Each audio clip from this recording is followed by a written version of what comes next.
licensed massage therapist for 25 years, with a primary focus on headaches, low back pain, and treating stress and trauma. My background is in psychology, though I don't have a degree and I don't practice psychology. You spend enough time around people, you just kind of figure out how to talk to people. About 2008-9 is when the muse showed up. She happens to be sitting here in the front seat. So she showed up, and she had been in a car accident and came home from the hospital sore, just not in a good space. And I just threw her on a massage table and just kind of did the thing, right? No purpose, protocol, nothing I'd been taught. It kind of just came through me. And when we got done, she's like, "It's time to write the class." And I'm like, "What class is that?" And she's like, "The PTSD class." I'm like, "I don't know what you're talking about." She's like, "I know, just go ahead and go write it." So that's what gave birth to my bodywork for PTSD class. So what we do is we have a practice here in Cincinnati, an office on the east side and the west side where we do what we talk about. But then we also travel the country and we teach other massage therapists how to do what we do. So we've got little pockets and tribes all over the country of therapists that are out there doing the work. It's really, really simple, but that doesn't mean it's easy, right? So what we're going to talk about this morning is just a little sample, a little snippet of what it's like inside my head, which is, scary cartoon land at times. But two, after having thousands and thousands and thousands of conversations around this topic, I decided I'm just going to create an infographic. And it became, what am I going to do with the spirit show this year? So why not? Okay. So as we get ready to move on to the first slide here, you're going to see a number of words up on the screen. What I want you to do is just whichever one or two just kind of resonate with you, that's how I want you to receive the presentation we're doing this morning. Okay? Fairly simple, fairly easy. So there you go.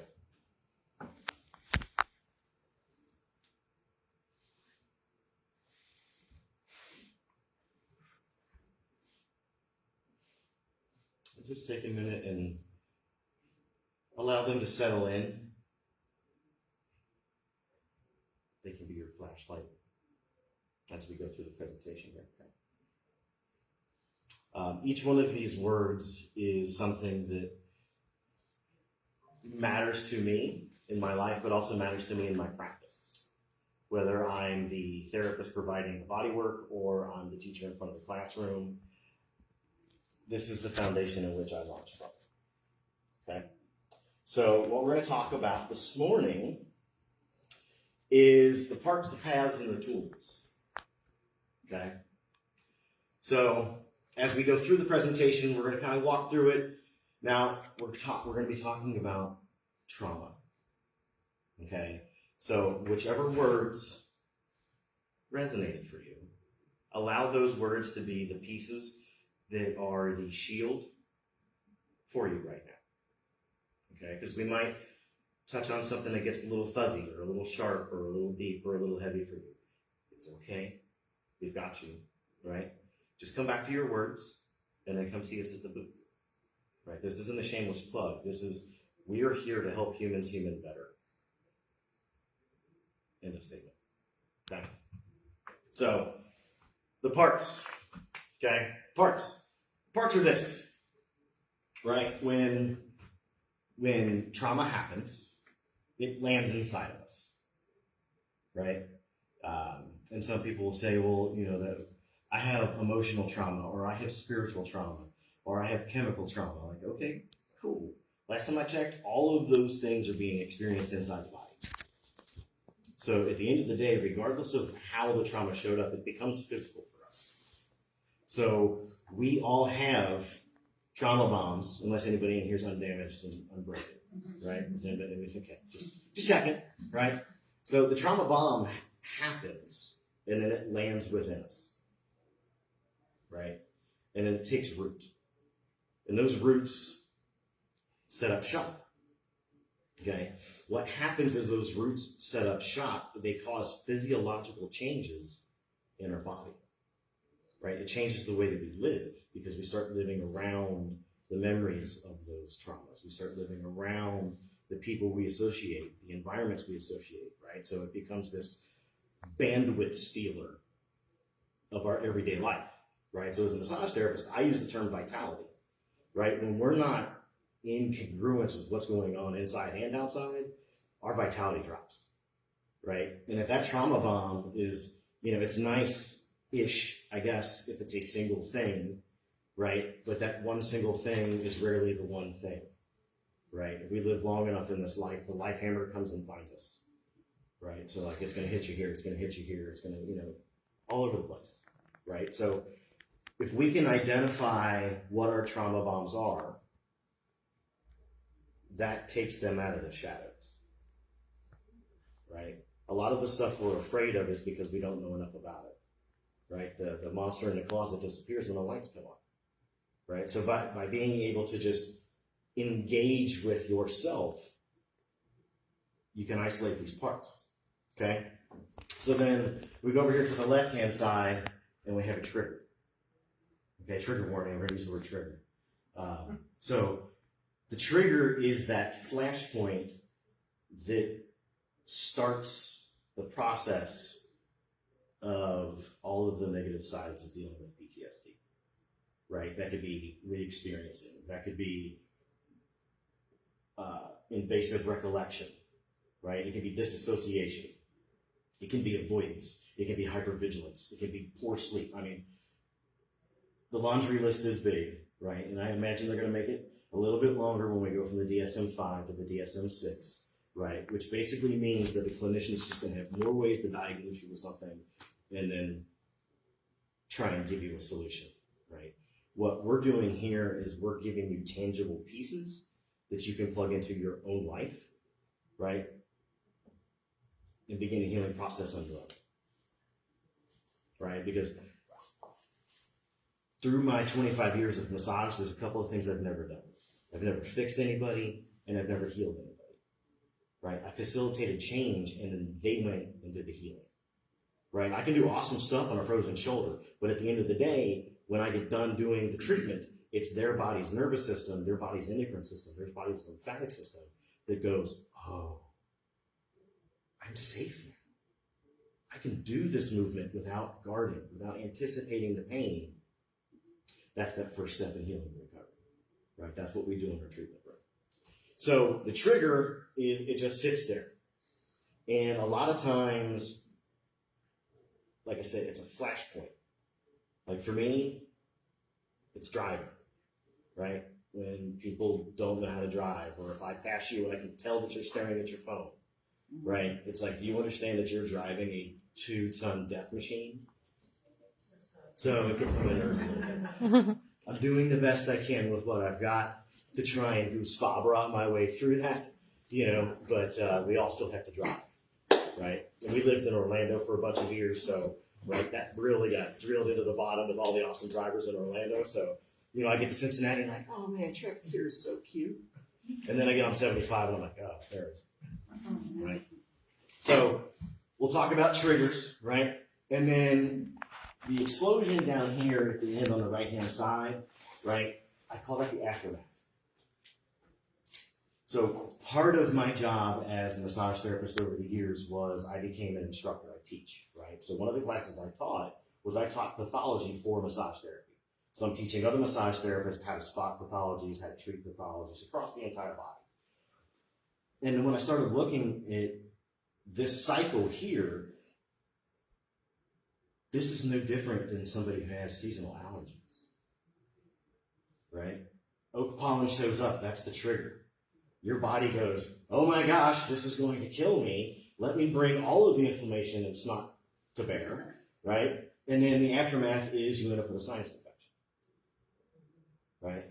Just that you can kind of begin seeing, like, trauma is not awesome, but it also doesn't have to be this big giant monster in weight that you carry, right? Because I don't know anybody that's not damaged, right? So like our mantra is trauma stay, right? The trauma in me acknowledges the trauma in you. Like, hey, look, we're all on the same page, right? Like Your trauma is unique to you, but trauma is not unique to you. Like, we all have these common threads, right? So when we get to the aftermath, what does that look like for you, right? For me, in traffic situation, that's a blood pressure issue. That's a rage issue. That's a, I arrived alive. I'm happy. I'm gonna practice a little bit of gratitude here, right? And see if I can't flush the toilet on all that negative bullshit that was just sticking to it, right? So those are the parts. So as we go through this, give yourself a little bit of grace, right? Hold some reverence. Think about where in your body these things might lie. Okay? And it doesn't have to be in a system. It doesn't have to be, oh, it's my heart, or it's my kidney, or it's my spleen, right? Because there's a whole bunch of other stuff in there, right? You've got lymphatic fluid and cerebral spinal fluid and neurons and electrons and dendrites and axons and chemicals, right? All this awesome stuff. And then there's all this stuff that's in between the stuff that holds all this stuff together, that when you talk to Western medicine, they're like, yeah, that's just the stuff that holds the stuff together. Well, how do you think the hormone, like the signals that travel through our body, do you think it's only traveling on the nervous system? That seems quite simple. Then how do you explain somebody who has a foot cut off or amputated that still feels the itch in the bottom of their foot? The nerves aren't there anymore, right? So when we look inside our body, it's called interoception. When we look inside and just kind of assess where these things might be, don't give yourself the pressure of, I have to be specific with it. It can be like, it's down there somewhere. That's all you need. Okay? Like, where's my trauma bomb? Oh, it's there. Where are my triggers? They're there, right? They might be like hovering right here above your skin, right? Because there's some situations that are going to set you off right away, right? Like you walk into a room and you're like, nope. Right? You just walk right back out. That is your stress response system keeping you safe. So good job. Right? Honor that. Hopefully that's not this room, so nobody's run out of here yet, so I think we're okay. Okay, so just kind of give yourself some space to think about where these things might be, because over time, if you come in and see us or you stop by the booth, we can explain and help you understand that where these things land, we can map how it's going to influence your physiology. Right? I'm not a doctor. I don't play one on TV. But I understand the body.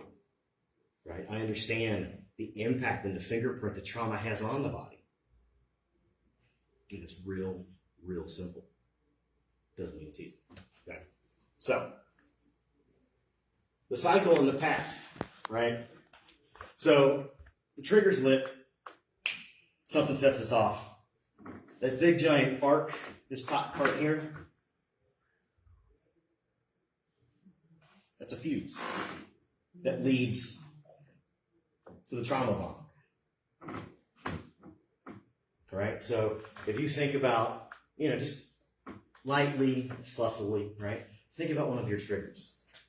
And think about how long is that fuse before the bomb goes off. Right? Some of them, you might have some space.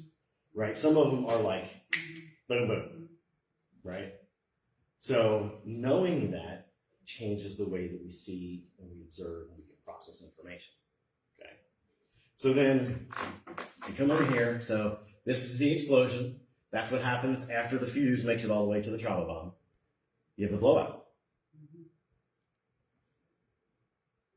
Right? So in terms of general pathology, this would be considered the acute phase. Right? You're in the tornado. Okay?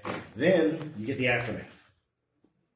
Right? This is where you're like on the apology tour, if there is one for you in that space. Right? There may not be. Or you may be unapologetic about it. And that's okay too. Right? But the aftermath is, where do we begin picking up what's left? Right? Because if it's been a trigger bomb explosion aftermath repeat cycle for a long time, there may not be as much nutrition or much nutrients in that aftermath left. Right? Because it's scorched earth. Okay? Well, what we can do through the body and through touch is help your body understand that there's still inherent value over here. Because we're going to use whatever is useful, right? Compost the rest, right? If it's bullshit, leave it in the ground, let it compost, and let it become the nutrients that feeds the next phase, right? Just because something happened to you doesn't mean that's you. It just happened to you. So you have the agency, you have the autonomy to make a decision of, you know what, I'm just done. Just done. As I begin to identify my parts in the cycle and the path, I can just be done with certain parts because I've recognized they're no longer valuable. They're just something I've been doing because it's something I've done because at one point in time, it kept me safe. Good job. Now you get to ask yourself, is it still keeping you safe or is it keeping you from living? Right? So we just took that aftermath and we just showed you how to make a compost. I told you it's really simple. But that doesn't mean it's easy, right? Because all these words, and right, we read books and we see motivational speakers, right? But at the end of the day, what do you plug in and what kind of change actually happens? We're going to get to that.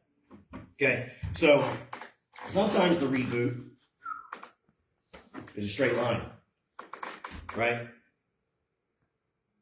Like we know, boom, boom, boom, resets the clock because I have to stay aware while I'm driving. I have to stay aware while I'm driving, right? Sometimes the reboot is this dotted line, right? We've noticed a pattern. We've been able to slow down the comeback, right? It's still there.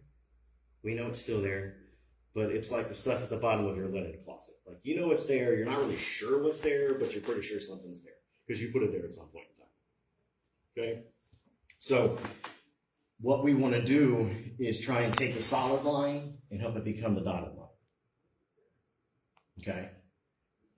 And then as we get into the tools, it's about what can we do, what can we use to break these patterns? Right? What can we do to break it up? Okay? And the key for us, right? It's on my shirt, it's on the slide, is resiliency. Right? Resiliency means, can you bounce back? Do you have the resources to handle the nonsense, handle life, and then recover? Right? Because that's how your nervous system's designed. Right? Everybody knows the fight or flight response, right? But there's also freeze, fool, and faint. Right? But on the other side, the recovery response, it's rest, digest, repair, rebuild. So if we focus on how do we rest, the difference between rest and sleep is galactic. Because you can sleep all night and not wake up feeling rested. But you can take a 10-minute power nap and you're ready to run a marathon. So how do you optimize that for you? Right? Digestion, like how good is your digestion? Right? When you get stressed out, is your poop awesome? Usually not. Right? So that's your body trying to talk to you. And if you don't pay attention to it, the tax will come due. Right? And then repair and rebuild. You know, in our massage practice, we treat a lot of people that have gone through, they're basically workers' comp patients. Right? So we're talking about injuries that might be 30, 27 years old, 18 years old, where we can't do anything to uncut, undamage, but we can still help them find freedom. Right? Where they've tried years of physical therapy and they never got anywhere. Because our system is designed to work with people, not on them. You're not a computer. Right? I can't fix you. It's not how this works. I can't heal you. I can help facilitate change within you, and then we optimize your body's ability to heal itself. Right? Okay? So here are the tools. Number one, you've got to start paying attention. Okay? Get your eyeballs out. Trauma changes the way that we see. Like it's actual neurobiology, right? So one of our first responses to trauma is the muscles in the back of our eye and the muscles around our eye get tighter, right? That's this. High plains drifter style, right? Resting bitch face, right? That's usually a sign of trauma, okay? So it's going to change the shape of our eyeballs. So when you're inside the cycle, you might find that your vision's not as awesome as it normally is. Some of it's old age, right? Like I finally conceded, I'm that guy now. So yeah, that's just it. Welcome aboard to the gradual wearing out, right? So we want to be able to observe our triggers. Can we write down a list of our triggers? Have you thought about what your triggers are? Right? Like, can we go ahead and just empower ourselves to make the change? Right? Because helping from outside is great. And I can help anybody who wants to help themselves.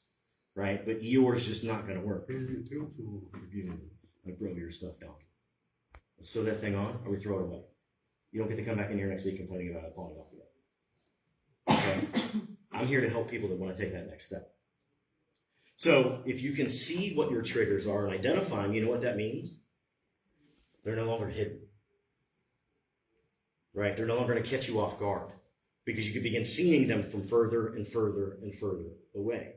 Right? So like when I'm driving, I can see who the yahoos are. Right? So I just do my best to, get around them as efficiently as possible.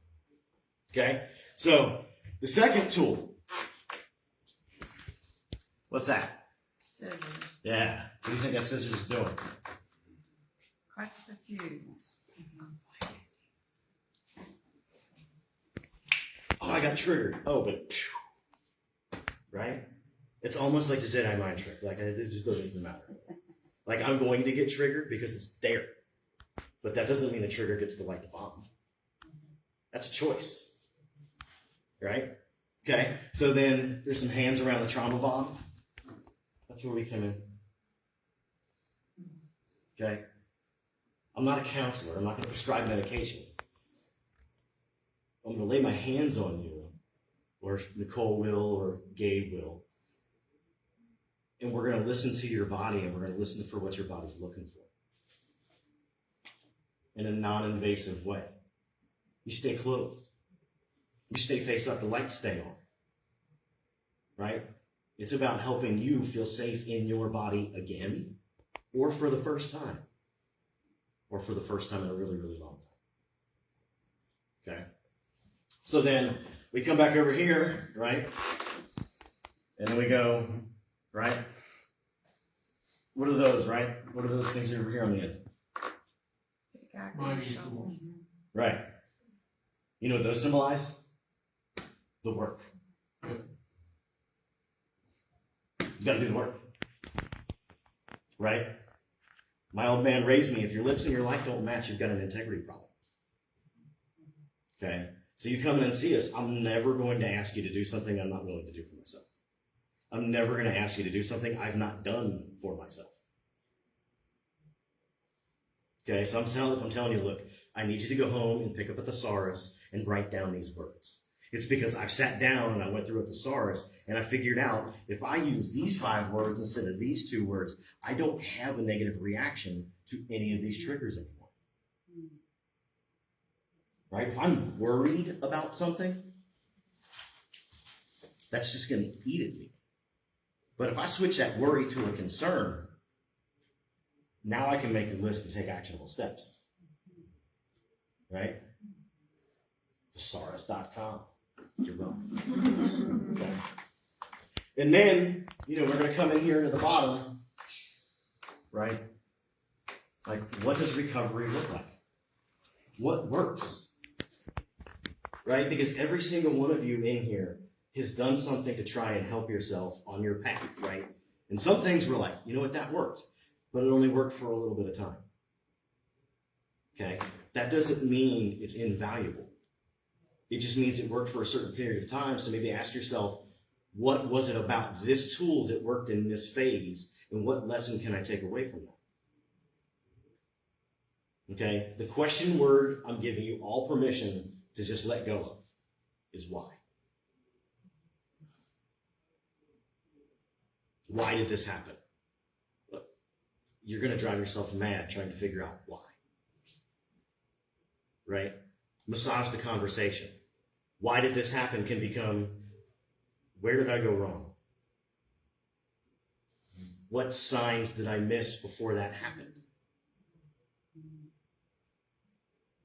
When should I make a better decision? And I'm going to rephrase that. When can I make a different decision? Right? Because in the world of recovery, in the world of body work, you're going to hear the word should. Oh, should, right? Don't should on people. It gets messy. Right? Because the line between should and shame is really, really thin. Should becomes a judgment statement. And if you're trying to treat yourself with kindness, don't should on yourself. Right? Give yourself that space of, what can I do different to make change? Instead of, I should do this. I should go to the gym more. Well, what's keeping you from going to the gym more? What's keeping you from going to the gym inside your house and just doing body work, body weight exercises? 10 minutes a day is easy to find. You just got to take your phone and throw it in the drawer. Okay, 3 extra grams of Candy Crush is going to change your life. But 10 minutes of jumping jacks, woo, that's going to light you up. Okay, try it sometime. Okay, so beep, beep, beep, beep, beep, right? So as a therapist for a long time, I've spent a lot of time researching, reading, and learning from different sources, right? So like, I'll take classes that doctors take. I'll take classes that psychiatrists, psychologists take, right? Because I want to know what they're learning, right? Because what they're learning might be 15 or 20 years behind what's actually going on, right? We see this a lot with PT. What's being taught in PT schools is old, right? Like, they're still teaching RICE, like rest, ice, compress, elevate. When there's an injury, don't do any of those. Okay? Cold water and mobility. Right? If they'd have called me about Joe Burrow's toe he'd been playing 2 weeks ago. I'm just kidding. That's not true. I'd have been like, I don't touch feet. It's fine. Okay? Which that's true.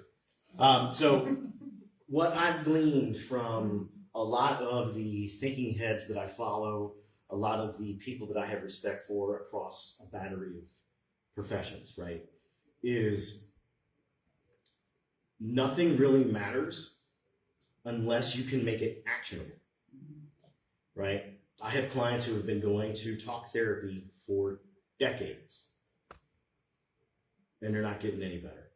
They're not making any progress. They're like, I'm still stuck in the same cycles. I'm like, well, what are you walking out of your sessions with that's actionable? What kind of insight are you gleaning that you're like, oh man, I can make this one change, and this unlocks this whole new piece of my recovery? Okay? So as you go into your worlds, I want you to put that phrase in your mind, right? As you're walking around the hall and you're talking to people and you're seeing your favorite people and you're hugging on everybody, right? What is the actionable insight that you're getting out of this, right? Is it entertainment? Cool. Is this something that's going to change your DNA? Cool. It's not about one's better than the other.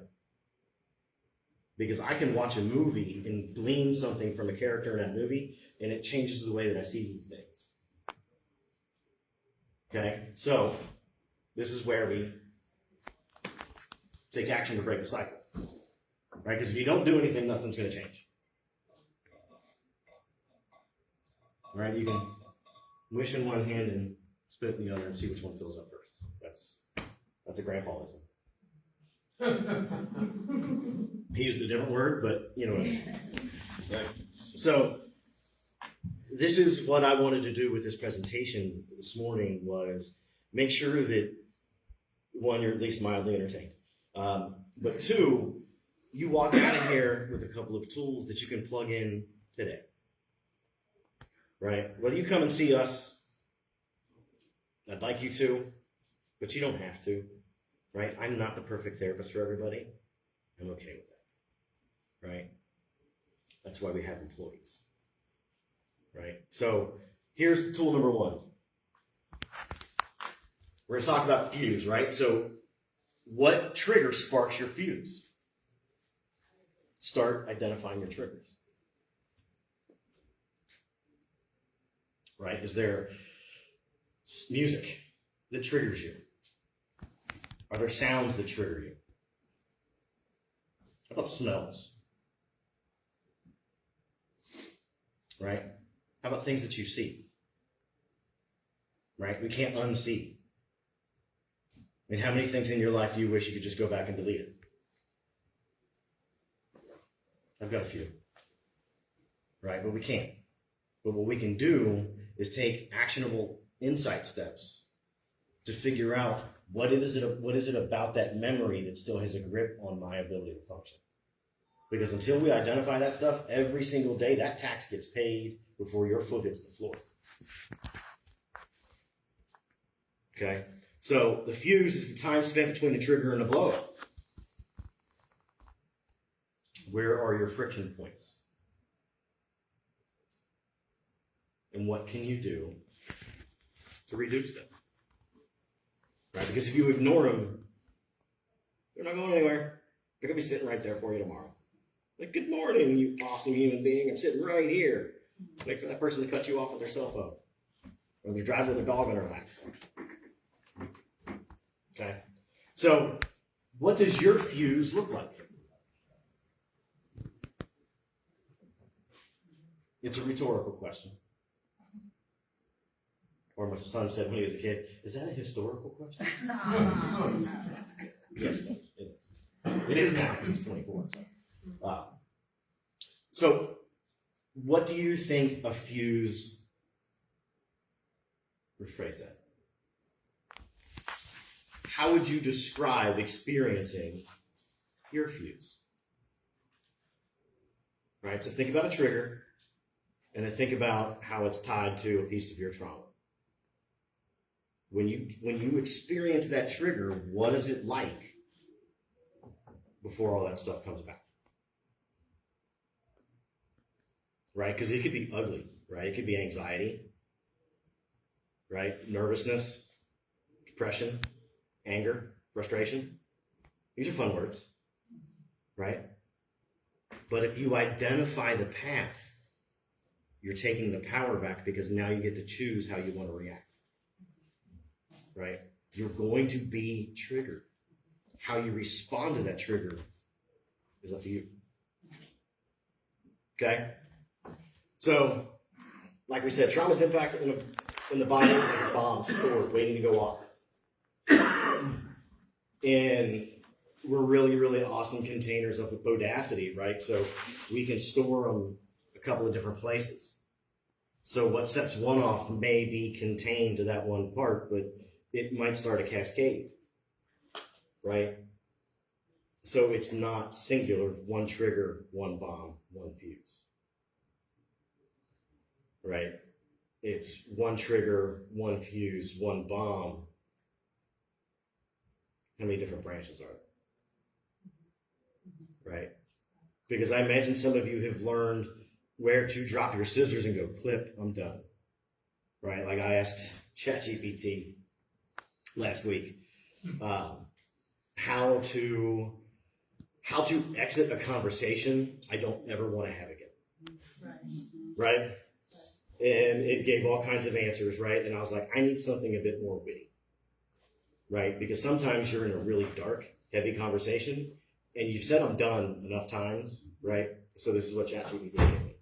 It said, I'm allergic to that conversation. I break out in hives, so I'm just going to leave now. So you're welcome to use that at any point in time where you're like, you know what? I'm allergic to this conversation. I'm going to go medicate somewhere else so that I don't, Yeah. It's funny you mentioned that when I was doing my clinicals as an EOT. Mm-hmm. I had a kid brought in to the ER.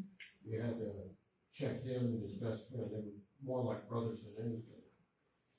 So we had them both in APOD at UCZR. Mhm. And I was put in charge of monitoring it. And everything was fine with the one patient until his mother walked in the room. Mm.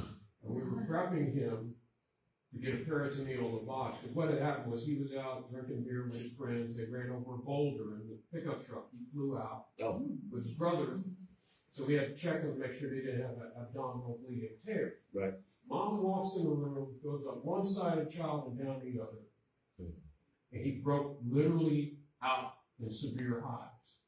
The wildest thing I've ever seen. And I said, ma'am, please leave. Oh, I'm here with my child. It's like, GTFO now. Yeah. Or I'll have you removed. Yeah. And then the boy was sitting there shocked because I literally flared up. It seemed like I was 10 feet tall in the room, and the woman just shriveled up. It's like, out, before I had you removed by security.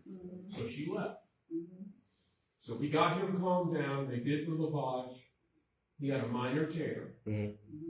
So we went and gave him medication, and they did a microsurgery. And I felt bad about it, so I went out there and I said, look, I'm very protective of my patients. When they're in my truck or situation, I treat them like they're my own kin. Sure. And that's been my guiding force for healing, because I literally use medical practice to heal myself. A lot of us in it do. Yeah.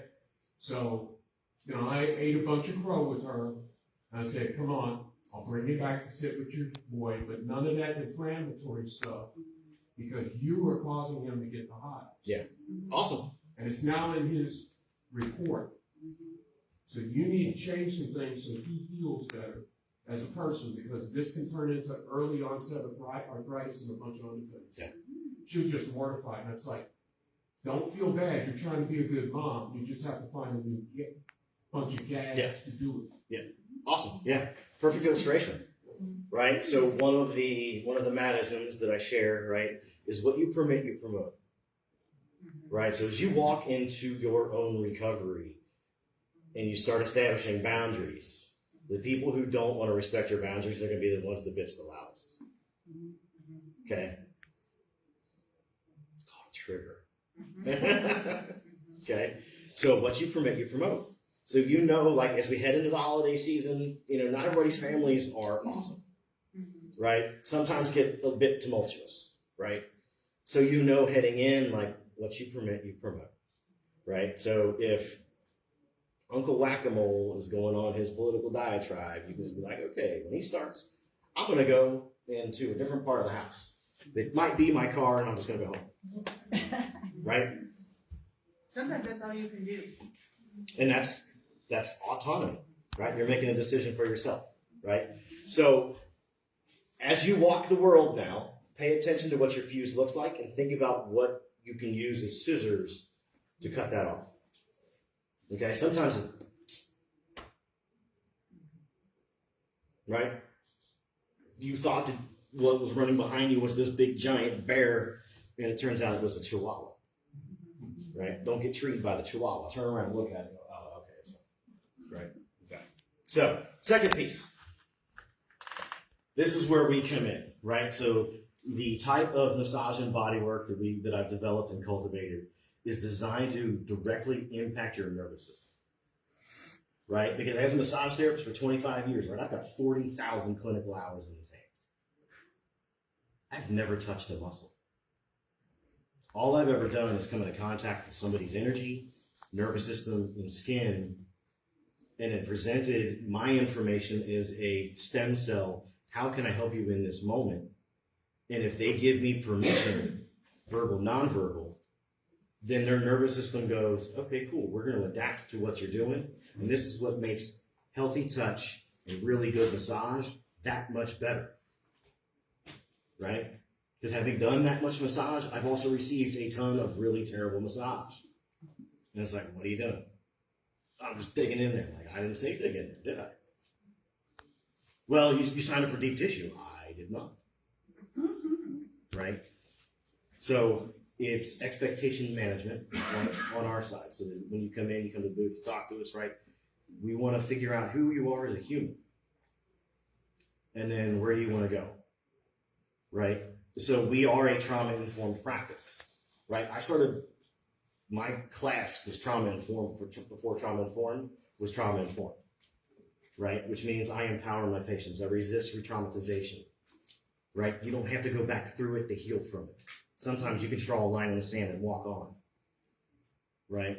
I recognize the prevalence of trauma in the world, right? The universe did not put me up here teaching a class on lavender essential oil for a reason, right? Every day of my professional practice, I have hard conversations around hard topics, and I'm just built for it, okay? So when you come in, we're going to teach you the vocabulary of how your body can and wants to recover.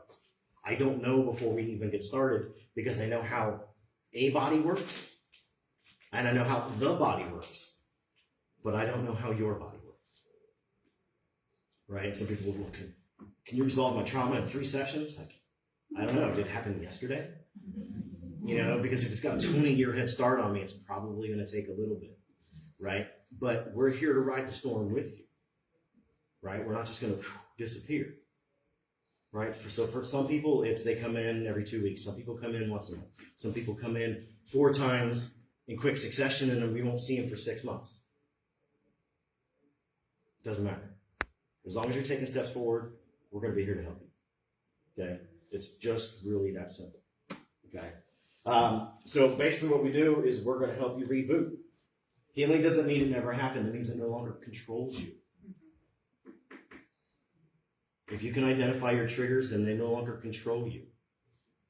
If you can take actionable steps to eliminate the fuse, it no longer controls you. If you recognize where your trauma bombs are, they're no longer hidden. It doesn't mean you have to stare at them. It doesn't mean you have to pick at them. It doesn't mean you have to relive it. It just means it's no longer toxic to you. And then your body's going to take all of these extra resources because it's no longer compressing this. And it's going to turn into, you know what, I'm sleeping better.